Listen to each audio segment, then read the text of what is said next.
तो हेलो प्यारे बच्चों, स्वागत है आप सभी का राहुल एकेडमी के एक और बेहतर वीडियो में। प्यारे बच्चों, आज हम लोग क्लास 10th के साइंस का एक बहुत ही महत्वपूर्ण चैप्टर पर डिस्कस करेंगे, जो आपके बोर्ड के एग्जाम की दृष्टि से काफ़ी ज़्यादा महत्वपूर्ण होता है और हमेशा हर साल आपके बोर्ड के एग्जाम में इस चैप्टर से अधिकतम क्वेश्चन पूछे जाते हैं। तो वीडियो शुरू करने से पहले प्यारे बच्चों, अगर आप अभी तक हमारे यूट्यूब चैनल पर नए आए होंगे तो चैनल को सब्सक्राइब करिए। आप वीडियो पूरा देखिए, ठीक है। वीडियो यदि पसंद आती है तो वीडियो को लाइक करिएगा और चैनल को सब्सक्राइब भी करिएगा। तो चलिए बिना किसी देरी के आज की वीडियो को शुरू करते हैं, ठीक है। प्यारे बच्चों, आज हम लोग सबसे पहले जानेंगे कि इस विद्युत चैप्टर के अंतर्गत कि आवेश होता क्या है, ठीक है। जब तक प्यारे बच्चों हम आवेश नहीं जानेंगे तब तक आगे की चीज़ें हमें समझ में नहीं आएंगी। तो इसलिए हम लोग सबसे पहले आवेश के बारे में जानेंगे कि आवेश किसे कहते हैं, आवेश का फार्मूला क्या है, मात्रक क्या है और इसके टाइप्स कितने हैं। ये सारी चीज़ें पढ़ने के बाद हम लोग एक एक करके स्टेप बाय स्टेप आगे की हेडिंग हम लोग पढ़ेंगे, ठीक है। तो यहाँ पर हम लोग सबसे पहले हेडिंग डालेंगे विद्युत आवेश। विद्युत आवेश, इसको हम लोग कहते हैं इलेक्ट्रिक चार्ज, ठीक है। Electric charge. तो प्यारे बच्चों, सबसे पहले इसके आवेश के बारे में हम लोग जानेंगे, ठीक है। तो जब हम क्या करेंगे, जब आवेश पता हो जाएगा तो हमें हर एक चीज़ें समझने में सिंपल हो जाएगा, ठीक है। तो प्यारे बच्चों, आवेश क्या होता है कि यदि दो वस्तुएं, मेरे पास दो मार्कर हैं, मैं इनको क्या करूँ कि आपस में रगड़ूँ। तो जब आपस में रगड़ूंगा तो इनके अंदर जो उपस्थित इलेक्ट्रॉन है, ठीक है, यानी कि ये बना है तो यदि ये क्या है, परमाणुओं से मिलकर के बना है और परमाणु में क्या होते हैं, इलेक्ट्रॉन स्थित होते हैं। तो मैं क्या करूँगा, इन दोनों को आपस में घर्षण कराऊंगा, रगड़ूंगा, तो इनमें क्या होता है, इलेक्ट्रॉनों का स्थानांतरण हो जाता है, जिससे एक वस्तु से इलेक्ट्रॉन निकल करके दूसरी वस्तु पर चला जाता है, जिसके कारण इसमें क्या होता है, विद्युत तथा चुंबकीय गुण उत्पन्न हो जाता है या विद्युत तथा चुंबकीय प्रभाव उत्पन्न हो जाता है, जिसे हम क्या कहते हैं, आवेश कहते हैं। बात समझ में आ रही है। यदि हम क्या करें कि अपने बाल में हम इस मार्कर को इस तरह से रगड़ करके यदि हम कागज़ के छोटे छोटे टुकड़े के पास लेकर के जाएं तो ये क्या करेगा, कागज़ के टुकड़े को अपनी ओर आकर्षित कर लेगा, ठीक है। तो इसका मतलब ये हुआ कि ये क्या हो गया, ये आवेशित हो गया, यानी इस पर चार्ज आ गए, जो कि क्या कर रहा है, उस कागज़ के टुकड़े को अपनी ओर खींच रहा है, ठीक है। तो ये जो प्रभाव उत्पन्न होता है ये क्या कहलाता है, हमारा आवेश कहलाता है। तो हम लोग परिभाषा यहाँ पर लिखेंगे आवेश की। लिखेंगे पदार्थ का वह गुण, पदार्थ का वह गुण जिसमें विद्युत तथा चुंबकीय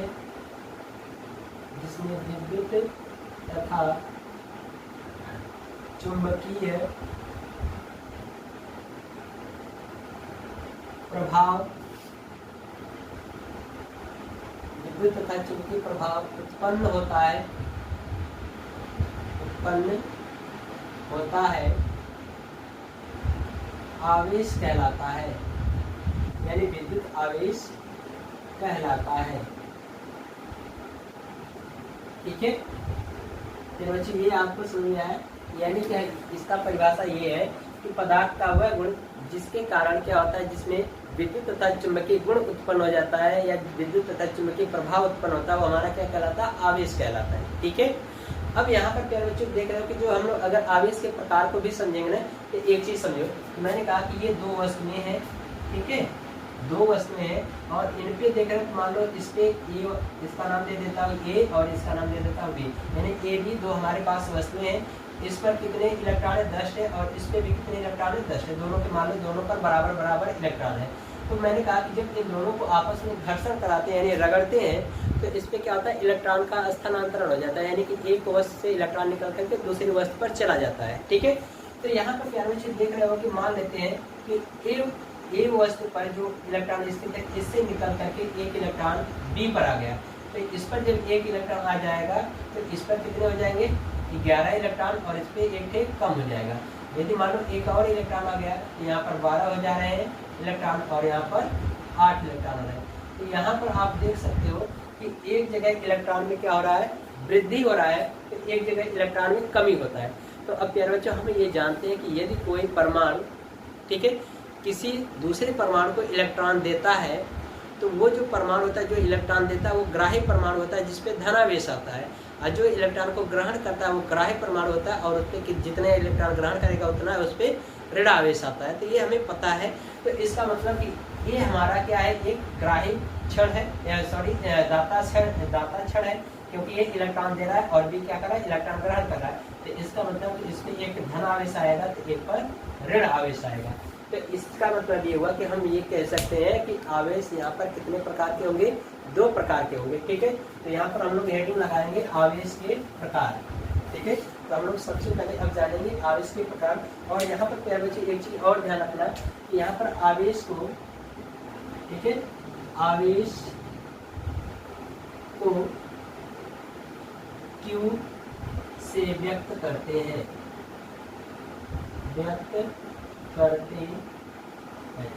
ठीक है। ये भी ध्यान रखना है कि आवेश को हम लोग किससे व्यक्त करते हैं, Q से व्यक्त करते हैं। और इसका एक फार्मूला हो जाएगा Q बराबर plus minus N into E। ठीक है, यहाँ पर जो N है प्यारे बच्चों क्या है, स्थानांतरित इलेक्ट्रॉनों की संख्या है। और इसमें जो इलेक्ट्रॉन जो स्थानांतरित होंगे वह एक पूर्ण संख्या के रूप में होंगे। ये नहीं कि 1/2 या 3/2 के रूप में इलेक्ट्रॉन स्थानांतरित होंगे। अगर होंगे तो वह एक पूर्ण संख्या के रूप में होंगे। तो इसलिए हम कह सकते हैं जहाँ n क्या एक पूर्णांक है और इसका मान कितना होगा 1, 2, 3 डॉट डॉट। और यहाँ पर जो E जो है हमारा एक इलेक्ट्रॉन का आवेश होता है जिसका मान होता है 1/10⁻⁻19 कूलाम। ठीक है, ये प्यारे बच्चों हमें याद रखना होगा। आपको ऑब्जेक्टिव क्वेश्चन में 1 कूलाम आवेश या 1 इलेक्ट्रॉन का आवेश आपसे पूछा जा सकता है। ठीक है, तो ये और सवाल लगाने में भी इसका उपयोग होगा। ठीक है, यदि इसकी कूलाम की यानी कि आवेश के मात्रक की बात करें, ठीक है, तो इसका मात्रक होता है कूलाम। ठीक है, आवेश का मात्रक कूलाम होता है। ठीक है, ये भी प्यारे बच्चों में ध्यान रखना है कि आवेश का मात्रक क्या होता है, कूलाम होता है। ठीक है, तो ये फार्मूला नोट कर लीजिएगा और ये सारी वैल्यू आपको ध्यान रखना होगा। ठीक है, ये चीज़ें अब हम लोग यहाँ पर हेडिंग लगाएंगे आवेश के प्रकार। ठीक है, यहाँ पर लिखेंगे आवेश के प्रकार। ठीक है, तो प्यारे बच्चे यहाँ पर देख रहे हैं कि जो आवेश होते हैं ये कितने प्रकार का मैंने बताया था, 2 प्रकार के होते हैं, एक धनावेश होता है, एक ऋणावेश होता है। ठीक है, तो यहाँ पर लिखेंगे यह 2 प्रकार के होते हैं, यह 2 प्रकार के होते हैं। ठीक है, आवेश कितने प्रकार के होते हैं, 2 प्रकार के होते हैं। पहला जो आवेश होगा धनात्मक आवेश या धनावेश हम लोग कहते हैं, धनावेश। और दूसरा जो होता है ऋणावेश होता है यानी निगेटिव चार्ज, ऋणावेश। ठीक है, ये होते हैं 2 प्रकार के। अब धनावेश क्या होता है, ऋणावेश क्या होता है। तो धनावेश प्यारे बच्चों क्या होता है, किसी वस्तु पर इलेक्ट्रॉन की कमी के कारण जो प्राप्त आवेश होता है वो क्या होता है, धनावेश होता है। और जो ऋणावेश होता है किसी वस्तु पर इलेक्ट्रॉन की अधिकता के कारण जो आवेश प्राप्त होता है वो हमारा क्या कहलाता है, ऋणावेश कहलाता है। यानी कि यह आवेश क्या होता है, इलेक्ट्रॉन की कमी के कारण उत्पन्न होता है। और ये जो आवेश होता है ये इलेक्ट्रॉन की अधिकता या वृद्धि, ठीक है, इलेक्ट्रॉन की वृद्धि के कारण यह आवेश उत्पन्न होता है। ठीक है, ये चीजें समझ में आ रही। और प्यारे बच्चों जो धनावेश होता है इसको हम लोग प्लस से प्रेजेंट करते हैं और ये जो होता है ऋणावेश इसको माइनस से प्रेजेंट करते हैं यानी माइनस चार्ज दर्शाते हैं। ठीक है, अब इसमें मैं आपको कुछ नोट पॉइंट बताऊंगा जो कि काफ़ी ज़्यादा इंपॉर्टेंट है, इसको ध्यान रखना है। ठीक है, तो यदि इसको नोट करना है तो आप नोट कर लीजिए, मैं इसको रख करूँगा। ठीक है, तो इसका स्क्रीनशॉट आप ले लीजिए। ले लिया, चलिए इसको मैं रख कर रहा हूँ।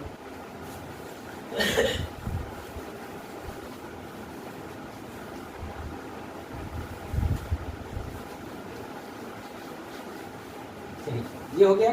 तो अब हम लोग यहाँ पर कुछ नोट पॉइंट आवेश से संबंधित समझेंगे जो कि काफ़ी ज़्यादा इंपॉर्टेंट है। यहाँ से आपको ऑब्जेक्टिव क्वेश्चन पूछा जा सकता है। ठीक है, तो मैं क्या कर रहा हूँ कि 3 थे चित्र ड्रा कर रहा हूँ और उसको आप बिल्कुल ध्यान से देखिएगा। मैं क्या कर रहा हूँ, सबसे पहले मान ले रहा हूँ कि हमारे पास एक धनावेश है, एक यहाँ पर धनावेश है। ठीक है, एक यहाँ पर मैं ले रहा हूँ ऋणावेश, एक यहाँ पर भी ऋणावेश और तीसरा भी चित्र ले रहा हूँ, एक धनावेश रख रहा हूँ, एक ऋणावेश रख रहा हूँ। ठीक है बच्चों, तो अब हम लोग यहाँ पर समझने की कोशिश ये करेंगे कि यदि दो आवेश समान प्रकृति के हैं तो आपस में एक दूसरे के आमने सामने कुछ दूरी पर रखा जाए तो उनमें कौन सा बल कार्य करेगा। यदि दोनों विपरीत प्रकृति के आवेश हैं और एक निश्चित दूरी पर रखा जाए तो फिर उनके बीच में कैसा बल कार्य करेगा ये जानेंगे। ठीक है, तो प्यारे बच्चों ये देख रहे हैं कि समान यदि आवेश होते हैं, ठीक है, परिमाण में समान भी होंगे और प्रकृति में भी समान होंगे, तो इनके बीच हमेशा प्रतिकर्षण बल कार्य करेगा जो कि ये एक दूसरे से दूर हटेंगे। ठीक है, तो यहाँ पर भी इसमें भी देख रहे हो समान प्रकृति के, तो ये भी क्या होंगे, प्रतिकर्षित होंगे जो कि एक दूसरे से दूर हटेंगे।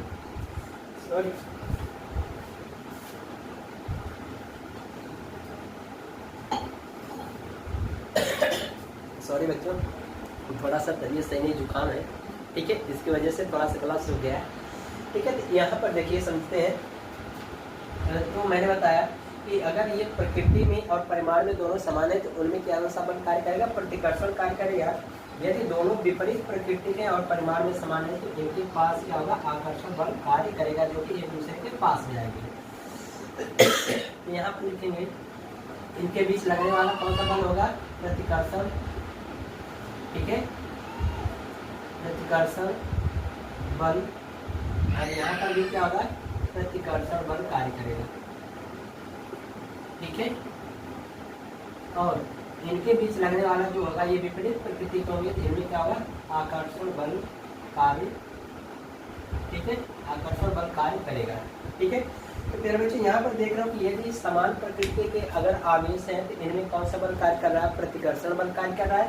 यदि विपरीत प्रकृति के आवेश हैं तो इनमें कौन सा बल कार्य कर रहा है, आकर्षण बल कार्य कर रहा है।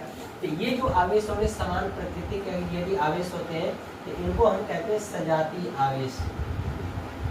ठीक है, सजातीय आवेश कहते हैं। ठीक है, सजातीय आवेश कहते हैं। और ये विपरीत प्रकृति के यदि आवेश है तो इनको हम कहते हैं विजातीय आवेश। ठीक है, विजातीय आवेश। तो हम ये कह सकते हैं कि जो सजातीय प्रकृति के जो आवेश होते हैं इनमें हमेशा प्रतिकर्षण बल कार्य करता है और जो विजातीय प्रकृति के जो आवेश होते हैं इनमें हमेशा आकर्षण बल कार्य करता है। तो यहाँ से आपसे ऑब्जेक्टिव क्वेश्चन में पूछा जा सकता है कि सजातीय आवेश में कौन सा बल कार्य करता है या विजातीय प्रकृति के आवेश में कौन सा बल कार्य करता है। तो सजातीय में हमेशा प्यारे बच्चों प्रतिकर्षण बल कार्य करेगा और विजातीय में क्या होगा, हमेशा आकर्षण बल कार्य करेगा। ठीक है, ये चीज़ें बिल्कुल क्लियर हो गई प्यारे बच्चों। ठीक है, यदि क्लियर हो गई तो अब हम लोग अगली टॉपिक लगाएंगे हेडिंग। तो हेडिंग डालिएगा आवेश संरक्षण के सिद्धांत। ये भी काफ़ी महत्वपूर्ण क्वेश्चन प्यारे बच्चों, आपसे 1 से 2 नंबर में क्वेश्चन पूछा जा सकता है कि आवेश संरक्षण का सिद्धांत क्या है। ठीक है, तो प्यारे बच्चों इसके पहले हम लोगों ने जैसे पढ़ा था ऊर्जा संरक्षण का सिद्धांत, तो हमने ये जाना है कि ऊर्जा क्या होती है। न तो ऊर्जा को हम उत्पन्न कर सकते हैं, ना ही ऊर्जा को नष्ट कर सकते हैं, बस ऊर्जा को एक रूप से दूसरे रूप में परिवर्तित कर सकते हैं। तो जैसे कि मैं कहूँ कि हमारे पास प्रकाश है तो प्रकाश भी क्या है, एक प्रकार की ऊर्जा है। ठीक है, और इसी प्रकाश को हमने क्या किया, किसी सोलर सेल पर या सोलर पैनल पर यदि आपतित कराया। ठीक है, सोलर पैनल पर, ठीक है, यहाँ पर नाम दे रहा हूँ सोलर पैनल। ठीक है, यदि सोलर पैनल पर आपतित कराते हैं इस पे, तो यह सोलर पैनल क्या करता है, इस प्रकाश ऊर्जा को किसमें कन्वर्ट कर देता है, विद्युत ऊर्जा में। ठीक है, तो यहाँ पर देख रहे हो कि ऊर्जा तो वही है, बस इसका रूप बस चेंज हो गया है। यानी कि पहले प्रकाश ऊर्जा थी, अब कौन सी ऊर्जा मिल रही, विद्युत ऊर्जा मिल रही। तो इसीलिए कहा जाता है कि न तो हम ऊर्जा को उत्पन्न कर सकते हैं और ना ही नष्ट कर सकते हैं, बस ऊर्जा को एक रूप से दूसरे रूप में परिवर्तित कर सकते हैं। ठीक है, तो आइए हम लोग हेडिंग लगाते हैं आवेश संरक्षण का सिद्धांत। ठीक है, तो यहाँ पर हेडिंग डालेंगे आवेश संरक्षण का सिद्धांत। ठीक है, आवेश संरक्षण का सिद्धांत। तो यहाँ पर क्या बच्चे, जो आवेश संरक्षण का सिद्धांत क्या होगा, जैसे ऊर्जा संरक्षण का सिद्धांत है उसी तरह से ये भी होगा। तो इसमें हम कह सकते हैं कि आवेश को ना तो हम उत्पन्न कर सकते हैं और ना ही नष्ट कर सकते हैं, बस आवेश को एक स्थान से दूसरे स्थान तक स्थानांतरित कर सकते हैं। या हम ये कह सकते हैं कि आवेश को ना तो उत्पन्न किया जा सकता है और ना ही नष्ट किया जा सकता है, आवेश को केवल एक वस्तु से दूसरी वस्तु पर स्थानांतरित कर सकते हैं। ठीक है, तो ये हमारा क्या कहलाता है, आवेश संरक्षण का सिद्धांत कहलाता है। तो आइए यहाँ पर लिखते हैं आवेश संरक्षण का सिद्धांत। तो यहाँ पर लिखेंगे आवेश को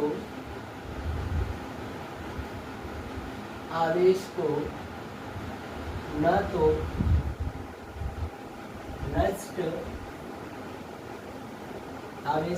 नष्ट किया जा सकता है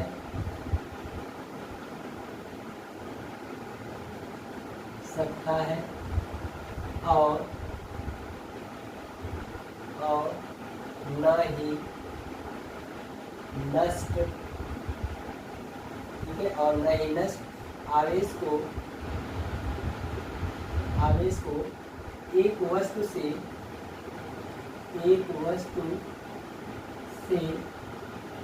दूसरी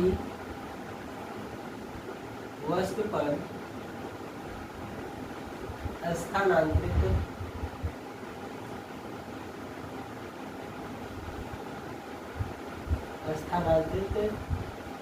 किया जा सकता है,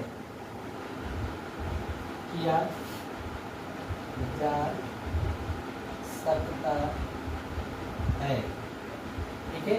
तो ये हमारा क्या कहलाता है, आवेश संरक्षण का सिद्धांत कहलाता है, जो कि काफी महत्वपूर्ण है, हमेशा आपके पेपर में पूछा जाता है 1 से 2 नंबर में। ठीक है, तो चलिए अब हम लोग अगली हेडिंग लगाते हैं विद्युत धारा। ठीक है, अब विद्युत धारा हम लोग शुरू करेंगे। जब आवेश हमें पता हो गया तो अब धारा के बारे में भी हम लोग जानेंगे। तो यहाँ पर लिखेंगे विद्युत धारा,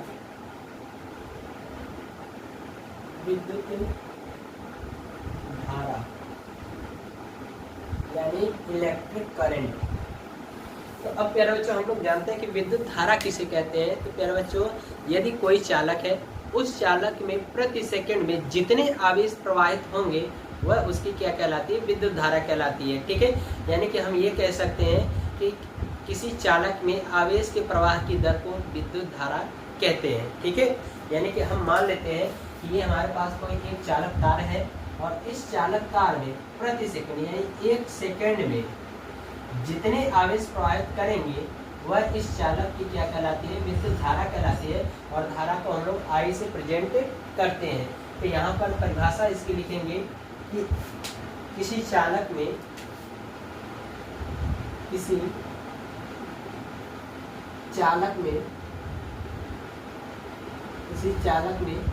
आवेश के प्रवाह की दर को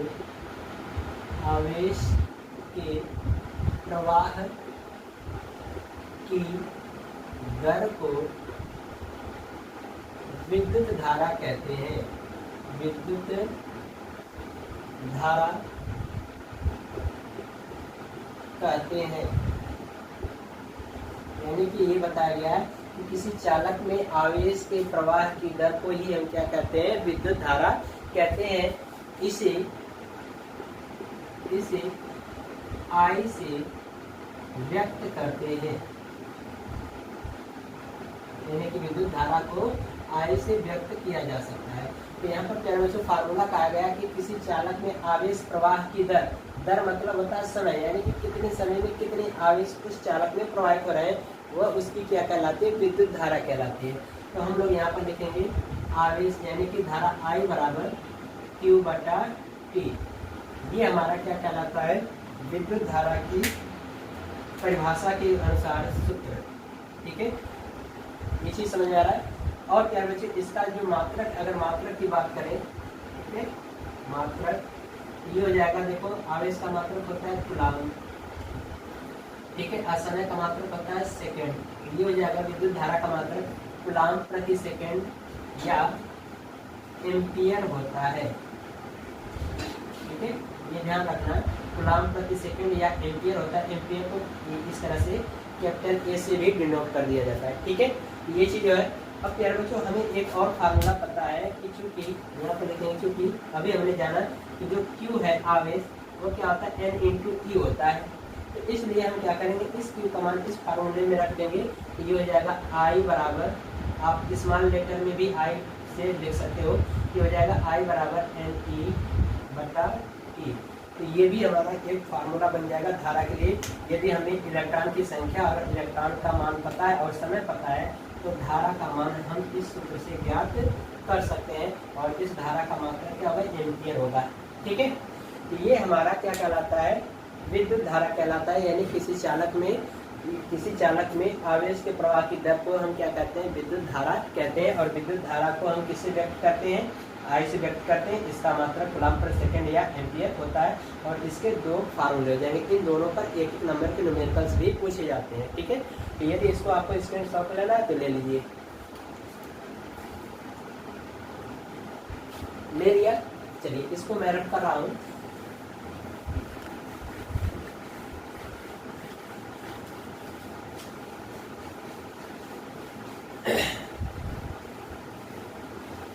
अब प्यारे बच्चों, हम लोग जानेंगे कि अभी हम लोगों ने पढ़ा था कि जो धारा है I बराबर वो होता है Q/T।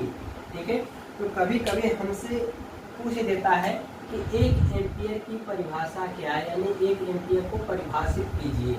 ठीक है, तो यहाँ पर लिखेंगे 1 एम्पियर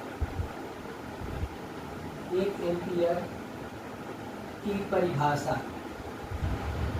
ठीक है, 1 एम्पियर की परिभाषा, जो कि आपके बोर्ड के एग्जाम में पूछा जाता है कि 1 एम्पियर को परिभाषित कीजिए। तो प्यारे बच्चों, हमारे पास ये फार्मूला है I बराबर Q/T।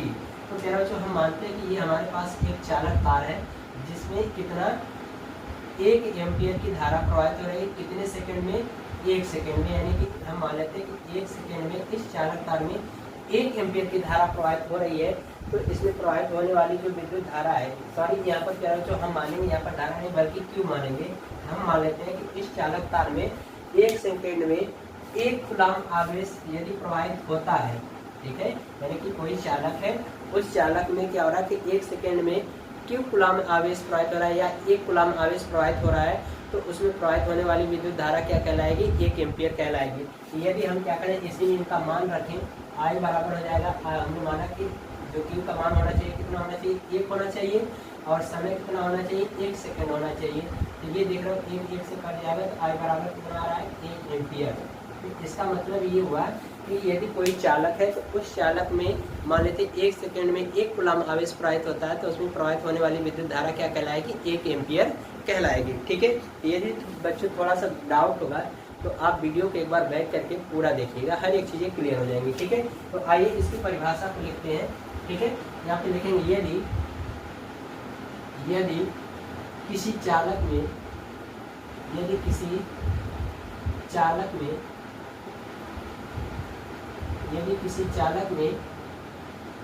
1 सेकंड में 1 कूलम्ब आवेश प्रवाहित होता है, तो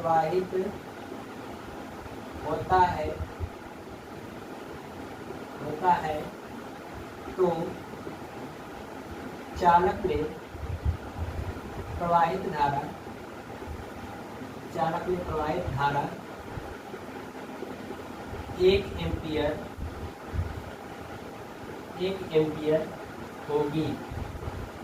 ठीक है, आप इसको क्या कर सकते हो, मैथमेटिकल में भी इसका एक्सप्रेशन कर सकते हो।